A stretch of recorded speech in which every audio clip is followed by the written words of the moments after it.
அந்த பொண்ணு நீங்க தானே இந்த பஸ்ஸை மிஸ் பண்ணிட்டு ஓட்டுனது? Yes sir.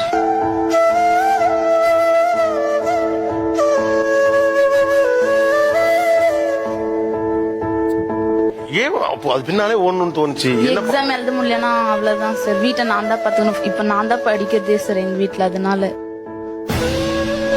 சரி, இப்ப இந்த வண்டியை துரத்தி பிடிச்சி ஏறி நினைச்சீங்களே, பரவாயில்ல போனா என்ன ஒரு ஆட்டோல போகலாம் அப்படின்னு நினைக்கலையா? காசு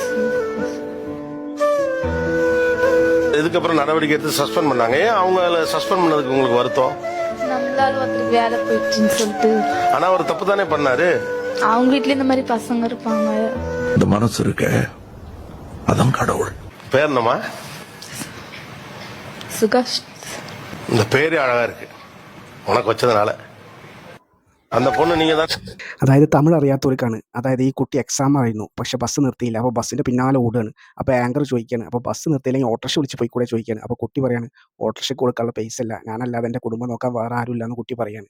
അതിനുശേഷം ഈ ബസ്സുകാരൻ്റെ ജോലി പോയി ഈ വീഡിയോ ലീക്കായതിനു ശേഷം. അപ്പോൾ ആങ്കർ ചോദിക്കുകയാണ്, എന്തിനാ ഈ ബസ്സുകാരൻ്റെ ജോലി പോയിന് നീ സങ്കടപ്പെടുന്നത് ചോദിക്കണം. അപ്പോൾ കുട്ടി പറയാണ്, അവൻ്റെ വീട്ടിലും എന്നെപ്പോലുള്ള കുട്ടികളുണ്ടാവില്ലേ പറയാണ്. ബസ്സിലെ ജോലി വളരെ ബുദ്ധിമുട്ടേറിയ ജോലിയാണ്, എല്ലാവർക്കും അറിയാം. പക്ഷേ നിങ്ങളോട് പറയാനുള്ളത്, ഇന്നത്തെ കുട്ടികൾ അത്രയും പ്രഷർ അനുഭവിക്കുന്നുണ്ട് സ്കൂളിൽ നിന്നും കോളേജിൽ നിന്നൊക്കെ. അതിൻ്റെ ഇടയിൽ നിങ്ങളും പ്രഷർ കൊടുക്കാതിരിക്കുക. നിങ്ങളുടെ കുട്ടികൾ നാളെ ഇതിലൂടെ യാത്ര ചെയ്യേണ്ടതാണ്. ഒരു സംഘടന വിചാരിച്ചാലും ഇതൊന്നും മാറ്റാൻ കഴിയില്ല. നിങ്ങളുടെ മൈൻഡ് സെറ്റ് ചേഞ്ച് ചെയ്താൽ മാത്രമേ ഇത് മാറ്റാൻ പറ്റുള്ളൂ.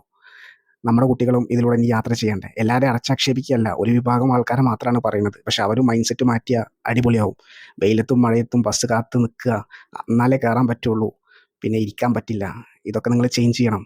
പിന്നെ ലാസ്റ്റ് ഈ വീഡിയോയിൽ ആങ്കർ ചോദിക്കുകയാണ് കുട്ടിയോട്, എന്താ നിൻ്റെ പേരെന്ന്. അപ്പോൾ കുട്ടി പറയാണ് സുഹാസിനി. അപ്പോൾ ആങ്കർ അതിന് മറുപടി പറയാണ്, ആ പേര് നിനക്കിട്ടത് കൊണ്ട് തന്നെ ആ പേര് മനോഹരമായ പേരാണെന്ന്.